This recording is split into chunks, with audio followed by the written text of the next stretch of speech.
So hello student, आपला जो next point आहे तो आहे इंडक्टन्स ऑफ सोलेनॉइड. याच्या अगोदर आपण सेल्फ इंडक्टन्समध्ये what is mean by inductance हे डिफाईन केलं होतं. सोलेनॉइडसुद्धा आपल्याला माहीत आहे what is mean by solenoid. Okay, तसं डायग्राममध्ये हा सोलेनॉइड आपण कन्सिडर केला आहे की that is a closely bonded helical coil जी आहे ती त्याला आपण सोलेनॉइड जे आहे ते सोलेनॉइड असं म्हणतो. ओके, त्याचा इंडक्टन्स जो आहे तो आपल्याला फाइंड आउट करायचा आहे आणि इंडक्टन्सला आपण डिफाईन केलं होतं magnetic flux per unit current किंवा the ratio of induce EMF to the rate of change of current. Okay, त्याच्यासोबतच एखादी कॉईल जर क्लोजली बाउंडेड असेल with N number of turns तर त्या कॉईलशी रिलेटेड जो फ्लक्स आहे त्याला आपण म्हटलं होतं फ्लक्स लिंकेज. ओके, तर तो फ्लक्स लिंकेज जो आहे तो आपण डिनोट केला होता N∅B equals to Li, where L जो आहे तो होता इंडक्टन्स, त्याला असं डिनोट केलं होतं आपण N∅B equals to L into I आणि हा L म्हणजेच काय होता इंडक्टन्स. तर याच्यावरूनच आपल्याला inductance of solenoid find out करायचा आहे.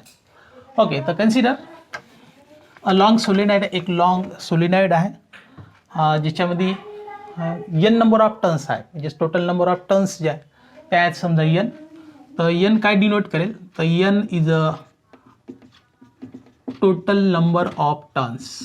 टोटल नंबर ऑफ टर्न्स असतील त्या सोलेनॉइडमधल्या कॉईलचे. तर जेव्हा I करंट जो आहे या सोलेनॉइडमधून फ्लो होईल तेव्हा मॅग्नेटिक फील्ड जी आहे ती प्रोड्यूस होईल, म्हणजे मॅग्नेटिक फ्लक्स जो आहे तो चेंज होणार जेव्हा आपण करंट चेंज करणार. ओके, आणि त्यावेळेस मग मॅग्नेटिक फ्लक्स जो आहे तो इथं प्रोड्यूस होईल. तर जसं मॅग्नेटिक फ्लक्स म्हणजे number of magnetic field of lines passing through the area. Okay, so I is a current through it असेल, so that is I current through solenoid, that is a current through it, आणि therefore magnetic flux phi B जो आहे तो produce होईल. So phi B magnetic flux produce, so that is a magnetic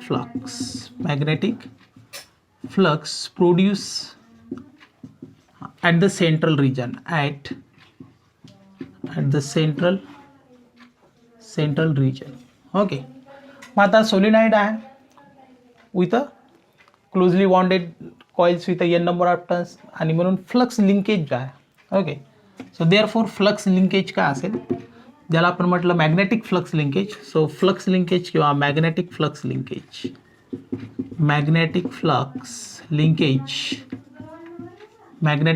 linkage असेल N∅B equals to L into I, आणि हा L जो आहे तो असेल इंडक्टन्स जो आपल्याला फाइंड आउट करायचा आहे.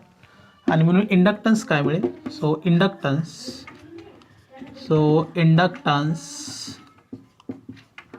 L इक्वल्स टू काय लिहिता येईल N∅B अपॉन I. आता मॅग्नेटिक फ्लक्स आपल्याला माहीत आहे कशा कशाचा प्रॉडक्ट असतो, तर magnetic field of induction into area vector.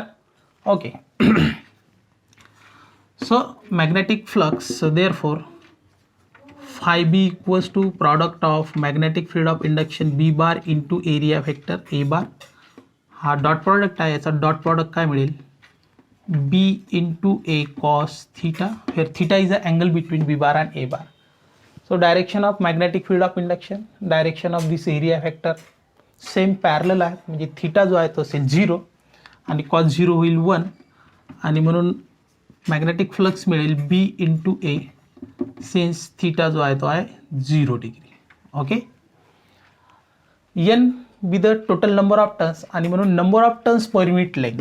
So number of turns per unit length काय असेल, सो स्मॉल n असेल number of turns, that is number of turns per unit length.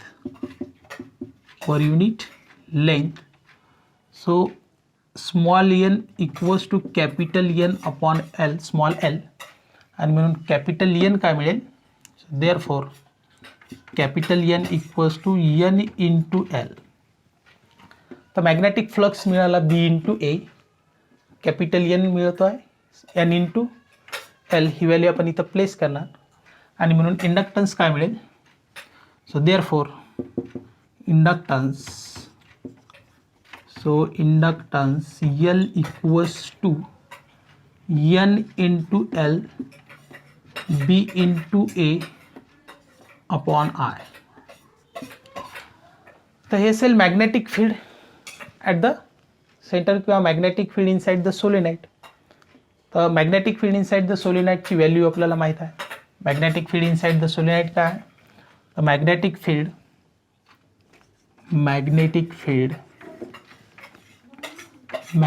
Field inside the solenoid, inside solenoid B equals to mu naught into Ni. तर परत ही B ची value आपण इथं place करणार, म्हणजे इंडक्टन्स अगेन काय मिळेल? So that is L equals to N into L mu naught Ni into area upon current. हा करंट कॅन्सल होईल. न्यूमरेटरमध्ये इथे मिळेल n². सो हा म्यू नॉट आपण समोर घेऊ, mu naught into n² into L into area. So that give the inductance of the solenoid. Okay, so this is a area of cross section of this solenoid. जे काही coils असतील त्याचा area of cross section म्हणजे πr². आणि r म्हणजेच काय की diameter upon 2. rचा square म्हणजे होईल d² अपॉन 4. आणि म्हणून inductance per unit length. So therefore inductance per unit length याला लिहिता येईल mu naught into n² pi into d² upon 4. So inductance per unit लेंथची व्हॅल्यू काय मिळेल? Mu naught n² pi into d² upon 4. म्हणजे per unit length म्हणजे unit लेंथसाठी हे इंडक्टन्स जो आहे तर इंडक्टन्स काय मिळेल? Inductance is a directly proportional to n² and inductance is a directly proportional to square of the diameter. Okay, so that give the inductance of solenoid.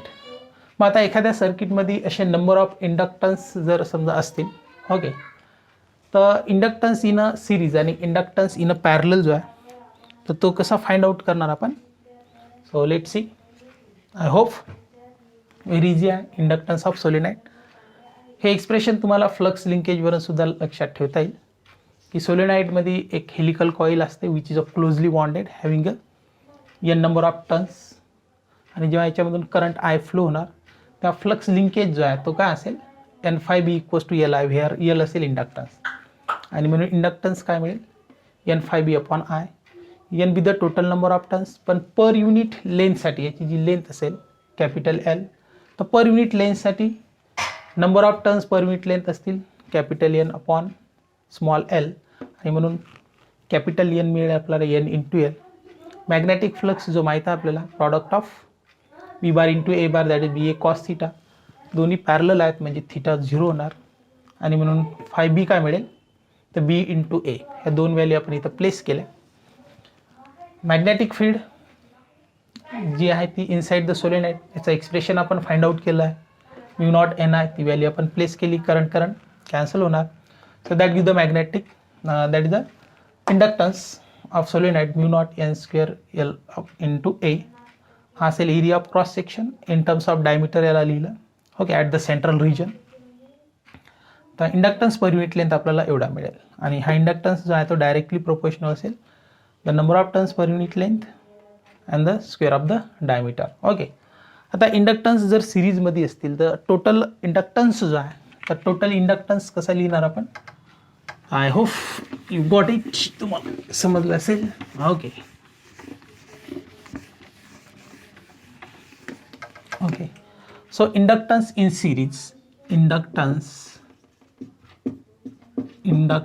in series, so that is the total inductance, that is the Ls equals to L1 plus L2 plus L3 dash dash dash.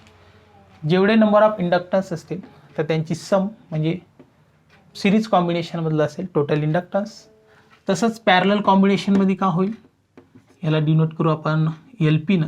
Okay, तर हे मिळेल 1 upon LP equals to 1 upon L1 plus 1 upon L2 plus 1 upon L3. तर हे असेल सिरीजसाठी series combination आणि हे असेल parallel कॉम्बिनेशनसाठी. So that give the total inductance. Okay. तर नेक्स्ट जो पॉईंट आहे विद्यार्थी मित्रांनो तो आहे energy in a magnetic field. Energy in a magnetic field. Okay. जसं energy in a electric field इलेक्ट्रोस्टॅटिक्समध्ये ते एक्सप्रेशन आपण फाइंड आउट केलं होतं. So that is the energy in a medium in between the plates of the capacitors of a capacitance C having the charge Q at a potential V. म्हणजे कॅपॅसिटरच्या दोन प्लेटमध्ये जे काही मीडियम आहे तर त्या मीडियममध्ये स्टोअर होणारी जी एनर्जी आहे तर ती एनर्जी आपण डिनोट केली होती. That is a U E equals to half Q square upon C किंवा यालाच डिनोट करता येईल हाफ सी व्ही स्क्वेअर, कारण charge is a product of capacitance into potential. तर सिमिलर एनर्जी जी आहे ती आपण मॅग्नेटिक फील्डसाठी सुद्धा फाइंड आउट करू शकतो किंवा ती आपल्याला करता येते. जसं आपल्याला माहीत आहे की एखाद्या सर्किटमधून जेव्हा करंट फ्लो होतं तेव्हा मॅग्नेटिक फील्ड जी आहे ती प्रोड्यूस होते आणि करंट जर चेंज झाला तर मॅग्नेटिक फील्डसुद्धा चेंज होणार, म्हणजे मॅग्नेटिक फ्लक्स जो आहे तो सुद्धा चेंज होणार आणि मॅग्नेटिक फ्लक्स जर चेंज झाला तर ई एम एफ जो आहे तो इंड्यूस होणार. So the induce E M F is a produce and the by the Faraday's law. Okay. The induce E M F जो आहे तो काय करतो की induce E M F oppose the cause which produce it. म्हणजे ultimately जो E M F जो आहे तो कशामुळे प्रोड्यूस झाला तर करंटमुळं, म्हणजेच मॅग्नेटिक फील्डमुळं तो ई एम एफ जो आहे तो प्रोड्यूस झाला आणि तो ई एम एफ जो आहे तो त्या मॅग्नेटिक फील्डला अपोज करणार. Okay. So to overcome this, the energy is spent to build up the magnetic field.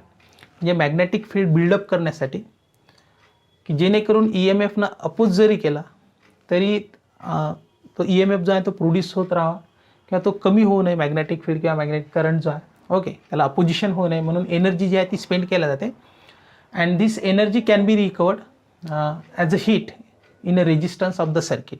म्हणजे सर्किटमध्ये जे रेजिस्टन्स असतील तर ते रेजिस्टन्स गरम होतात, म्हणजेच ती एनर्जी जी आहे ती रिकवर होते in the form of heat.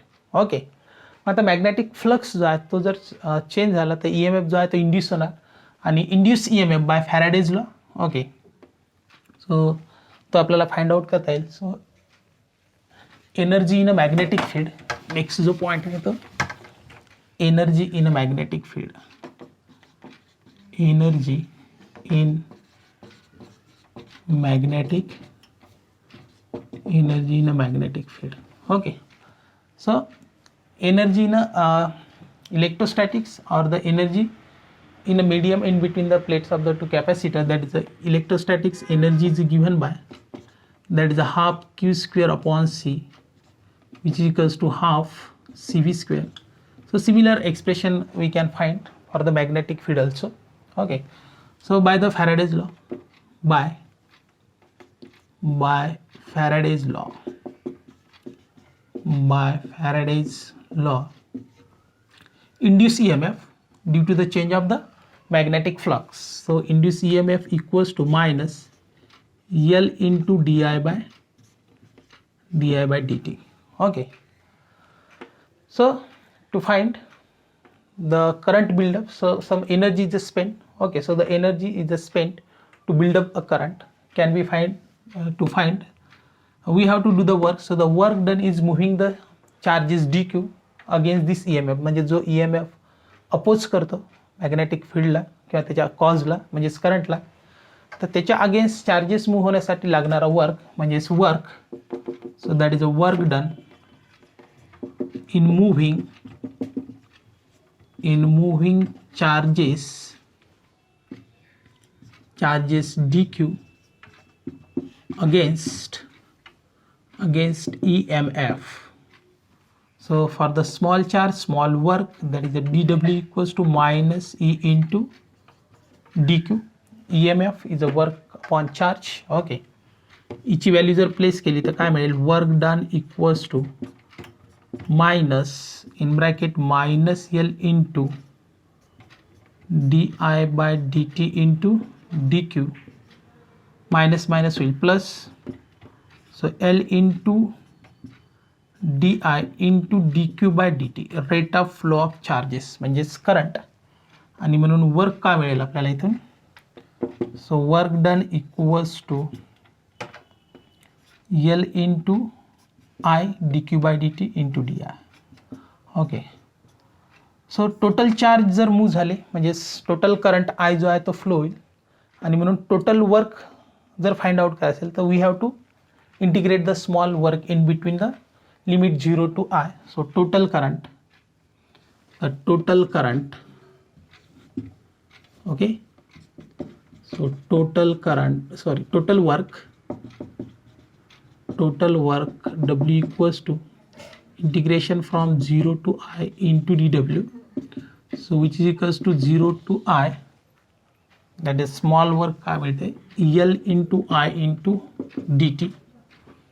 okay, so which is equals to therefore L into integration 0 to I into dt. I चं इंटिग्रेशन सॉरी इथं आपला dt di का di.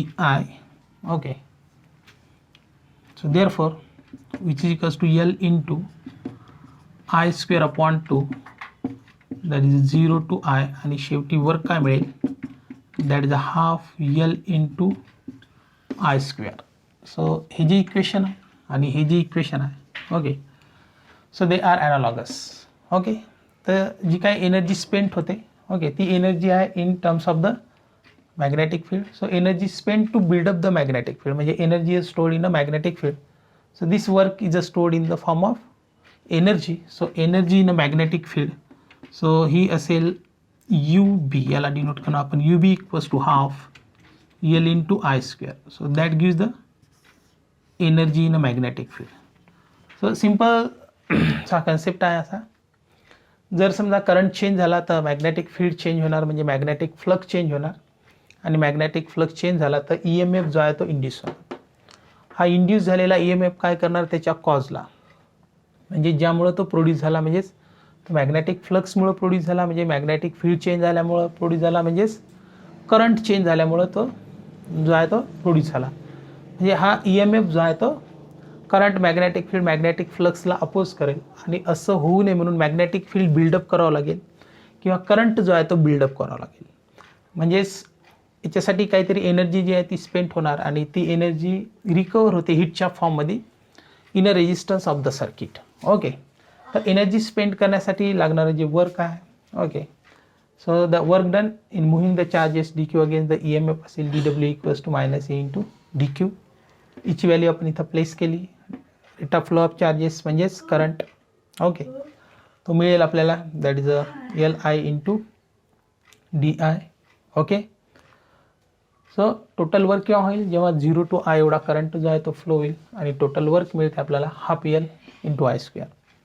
तर हे जे वर्क आहे ते असते एनर्जीच्या फॉर्ममध्ये आणि म्हणून energy in a magnetic field आपल्याला डिनोट करता येईल half L I square. So these two equations are analogous. Okay, similarly energy density in electrostatics आपण डिनोट केली होती एनर्जी डेन्सिटी. तर ती एनर्जी डेन्सिटी इन इलेक्ट्रोस्टॅटिक्स मिळाली होती that is a half epsilon naught into E square. Similarly energy density in magnetic field काय मिळेल तर ती मिळेल half mu naught into B square. Okay, तर हे दोन इक्वेशनसुद्धा ॲनालॉगस आहेत. हे असेल energy density for electric field, दिसेल energy density for the magnetic field. Epsilon असेल परमिटिव्हिटी आणि म्यू नॉट असेल परमिएबिलिटी. ओके, तर ही सुद्धा ॲनॉलॉजी जी आहे ती इलेक्ट्रिक फील्डसाठी आणि मॅग्नेटिक फील्डसाठी आपल्याला इथून डिनोट करता येते. ओके, तर होप तुम्हाला हे जे 2 पॉईंट्स आहेत हे समजले असतील. बाकीचे पॉईंट्स आपण नेक्स्ट व्हिडिओमध्ये बघू. So thank you.